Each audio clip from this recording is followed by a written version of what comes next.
Hello. Welcome to Open Source episode 32.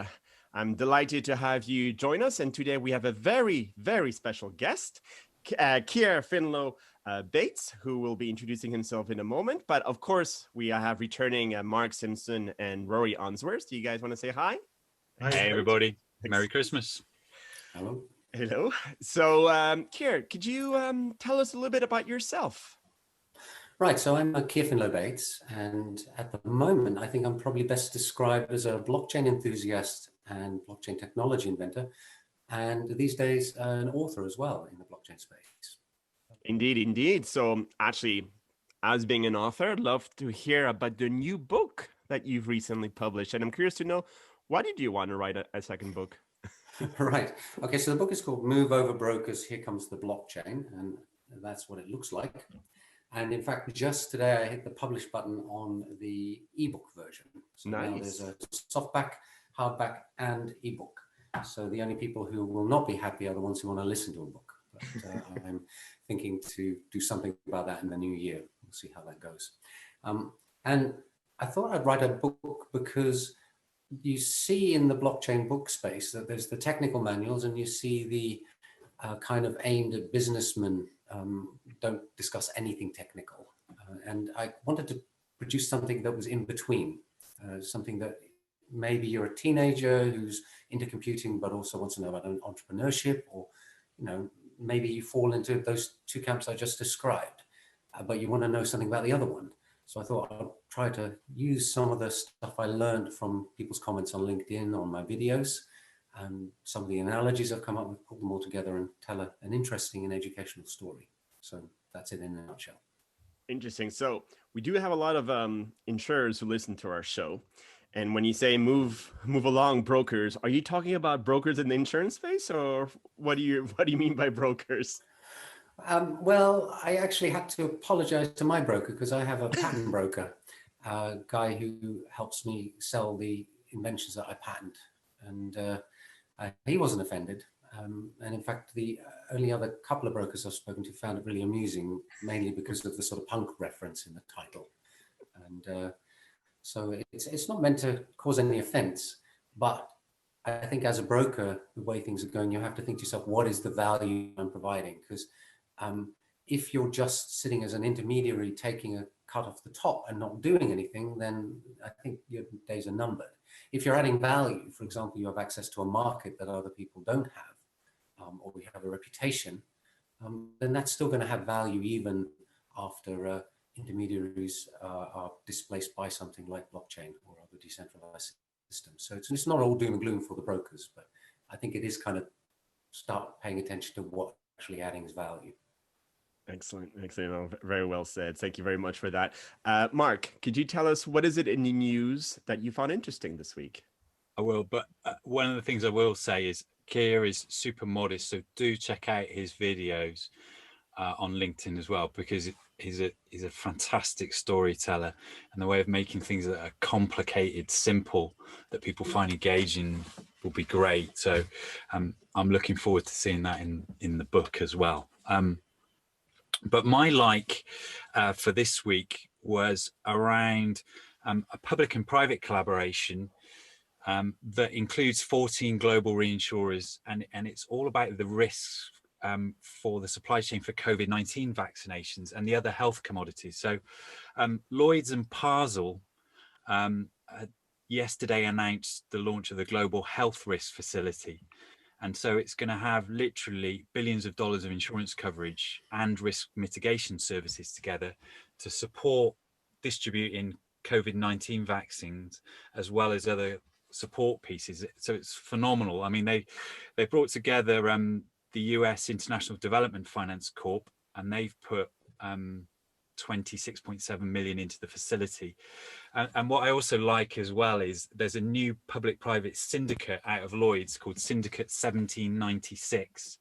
Why 1796? Because it's in honor of the year that Edward Jenner carried out his first experiments that would become the smallpox vaccine, and that was the world's first kind of official vaccine. So nothing to do with the Kardashians. Nothing to do with the Kardashians at all. That's right. Yes. the the other great thing about it as well is they've got a real alliance of technology partners as well. So they've got insurance and risk mitigation services. So it's not just about financial restitution. So it's all about things like the transit of the medical supplies, like these temperature sensitive vaccines, and they produce something called an ancillary cold chain equipment, and that's not to be confused with blockchain, but it's actually a chain of freezers during distribution, and the vaccines are stored there sometimes at minus 70. So again, huge things in there, and there'll be a risk management accelerator in there as well, which I love. It's separately funded, but all the syndicates and donors behind the risk piece, the GHRF, sorry, give them access to data and risk mitigation services. So it's a real prevention, and so many different parties coming together to help with this. I think it's fantastic. Brilliant, brilliant. No, thank you for sharing that, Mark. Rory, what is it in news that you thought was interesting? So I found I was reading a lot this week around human in the loop computing. Okay. I don't know how I got to this theme, but I realized suddenly one of those things you read and you suddenly realize I've been thinking about that for a long, long time, right? Now it's got a name. And I think it could be of tremendous interest in the complex risk space, which underwriters should always remain sort of key to and in control of. For me, underwriters are a bit like airline pilots or doctors. So when you give those guys technology, so autopilot or robots for surgery, it's great, but they can only assist the professional. And for me, it's the same for most so-called automated underwriting systems for complex corporate risks or for reinsurance or whatever. It's not about replacing the underwriter, but about supporting the underwriter. And underwriters would definitely benefit from simulators of all kinds. They should have training dashboards, analytics tools. What are we giving them now? We're giving them PowerPoints, instructions, manuals, So for me, that would be great enrichment of the underwriting profession. And I think it's the right way to look at how you should provision underwriters with tools. In fact, now that I think about it, I'm not sure whether my like of the week is human in the loop computing or actually underwriters. Maybe it's but if it doesn't threaten underwriters' jobs, does it threaten underwriter assistants' jobs? Potentially yes, because there are pieces that typically get outsourced to different countries or whatever, which you are seeking actually to automate. So I think it's about automating processes that are extremely simple. But I think my message is you can never really completely automate what an underwriter does. You shouldn't want to.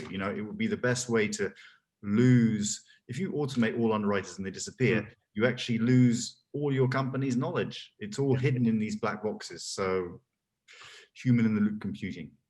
Excellent, excellent. Thank you for that. Keir, do you want to tell us what is it in the news that made you wonder? Well, it's not news as such, but what I was looking at this week, of all things, was open source developer compensation, or rather the lack of it, because of course the open source community is all about writing some code based on an idea that you have and then putting the source code out there. And if you slap an MIT or a GPL license on it, then anybody else is free to use that. And there were two things that really drew my attention. One was a Wired article where Linus Torvalds was explaining that he'd not actually made any money off Linux directly, other than receiving some shares from Red Hat. And actually they turned out to be worth quite a bit of money, but that it was the reputation that it gave him, and therefore the ability to get speaking engagements and future jobs that the benefits accrued to him. And the other one was about a JavaScript open source developer who pulled all his stuff off NPM, the package manager, and because he was having a dispute with Kik, in fact, and then also the package providing company. and it broke the internet for 2 hours a couple of years ago, because one of his pieces turned out that it made it into React. So loads and loads of websites were falling over, and it got patched very quickly. But again, nobody recognized the fact before he pulled his libraries that these 11 lines of code that he'd written were really important. And so I've been thinking, you see this in other creative industries like music or in or writing books for that matter, that the people who are actually creating the content, relatively speaking, get very little of the financial benefits from it. It's the channels, whether it's a music publisher or an e-commerce site or something like that, take the lion's share. And of course, in open source, there isn't even anything other than reputation available. So I've been thinking a bit about, is there an edge there for blockchain to provide the compensation that's missing? Because you know, being able to feel that you've done something great is wonderful. It's a luxury that is really only available to people who don't have a large family to feed. You know, I can't sit down and take a couple of weeks of my holiday to write some open source code about an idea that I have just for fun, because I've got other commitments.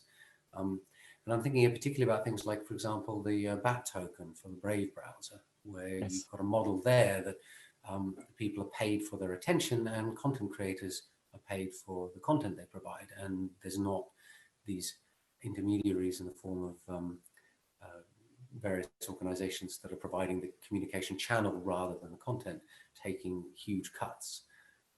However, I've kind of got stuck because I can't see how you would really make it work for now, but I'm sure that somebody will come up with something. So those are my thoughts for this week.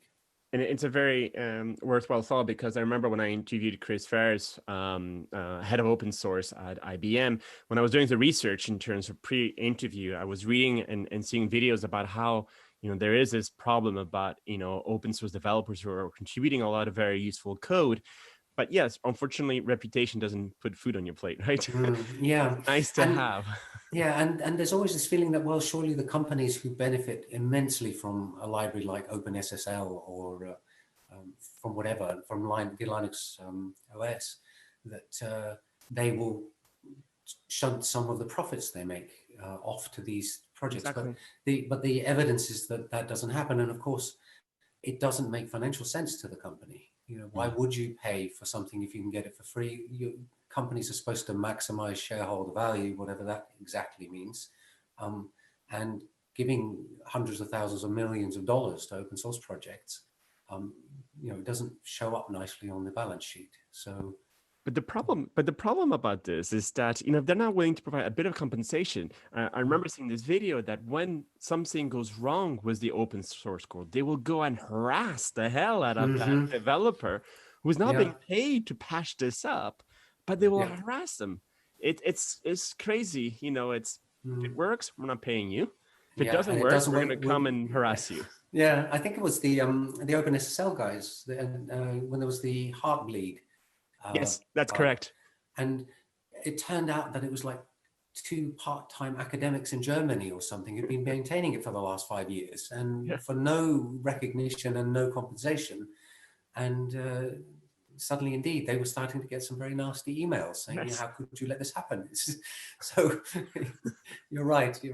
Indeed. No, thank you for sharing that with us. Mark, what is it in news that made you wonder?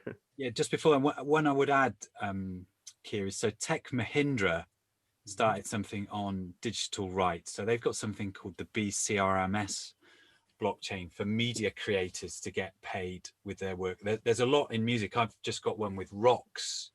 It's a token that rewards you for listening to music as well as recommending. So I think that might work. And we've also seen bounties put out for problem solving. So I think there's definitely something in there, and blockchain will definitely kind of help to enable some of that. Yeah, but I do think I think we're still at an early stage. People are only starting to think about it now. And it's, although open source has now made it firmly into traditional corporations, and it's not the anathema that it used to be 10 years ago. So it's perfectly acceptable. But now this extra question of how can content creators of whatever kind actually receive what most people would see as a fairer share. Yeah. And that's the question. Exactly. Definitely. Well, I think you're definitely onto something on that. And again, I think it's timing and bringing it together. And so my wonder this week was around, will digital transformation, if we combine it, will it help take sustainability to new heights?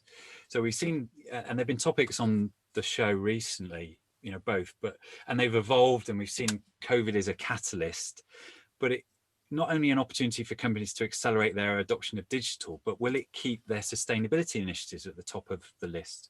Because I think we could see a convergence of these trends, and it was something I was reading about. So, sustainability can be a catalyst for many companies to integrate digital. So we've seen things like AI, predictive analytics, machine learning, things like AI aiding with disaster response. Can it help make things like renewable energy more affordable? Can it help make business more energy efficient and smarter? And again, what's the impact for insurance of that? And then analytics and machine learning to automate processes for environmental impact, predictive maintenance, renewable energy forecasts for solar, wind power. The predictive stuff is really important, is risk mitigations. That's become more at the forefront of insurance services with products behind it. And then things like IoT to help monitor and analyze processes, assess environmental impact. So there's a load of stuff around that. There was a recent study by Dresner Advisory Services, and again they've seen that business intelligence has grown massively, almost 50%. And then when you bring that into sustainability as being more than a trend, so it was more than a nice to have, because we've already started to see evidence that sustainable businesses outperform other businesses. So we've seen firms with a high ESG, environmental social governance kind of assessment, perform better. And in fact, we've seen a lot of inward investment. So we saw $10.5 billion inflow into the first quarter of this year, as for companies going towards sustainable and well-run businesses and dumping the other stock. We've seen this in insurance a lot, in terms of people like Swiss Re, AXA, and others moving away from supporting companies with fossil fuel. In fact, they pay a massive premium on that. So what I'm really wondering is, are we going to see greater action as a result of all these environmental factors, the move to digitalization, the financial returns from companies with higher ESG? And, are we going to see a number of things converge that's going to really help us see this? And so that's my wonder. Great. And a topic, as you know, I'm very passionate about also. So thank you for sharing that, Mark. I guess that's, what we're talking about when we talk digital, we're talking also about enhanced transparency, right? And and if that's the basic expectation nowadays, then all of a sudden, you do have benchmarks that get created, and more conscious consumers or investors or whatever it is, right? So great. All good, isn't it? Rory, tell us, what is it in news that made you wonder? Well, yeah. Here comes the gloom. Since we're coming to the end of the year, right, it relates to 2021. And for me, this year was frozen. You have a happy, successful kingdom. It has a worm in the apple. And when the adults leave the room, the underlying faults are exposed. Our heroes, whoever they are, they go in search of the answer, and they only just make it through. So that's the plot of Frozen. And what will next year bring? Will it be Frozen again, where we're still sort of muddling along and fighting our battles? Or will it be Frozen 2, where we find a way to bridge between people and, how to put this, the natural order of things somehow? So anyway, I hope it's Frozen 2. I really like Frozen 2. I'm expecting you to break into a song very soon. You haven't heard me sing, Ollie, and you don't want to. I'm just finding myself wondering if it's going to... Sorry, I just find myself wondering if it's going to be that other movie they made with just the snowman. Yes. To be honest, when I was listening to Rory, this is what I was thinking about. Well, on this note, I'm hoping also it's going to be Frozen 2, where the two societies will come together as one. Ladies and gentlemen, this is our last episode for 2020. I think we're all going to take a very well-deserved break and welcome you all back in 2021. But for now, thank you very much for watching this show with us throughout this year. If you'd like to join us next year, please do reach out to us. We'd absolutely love to have you. So have a wonderful festive holidays and a wonderful new year. Stay safe, and we look forward to seeing you again in the new year. Thank you, everyone. Cheers. Bye-bye. Take care, everyone.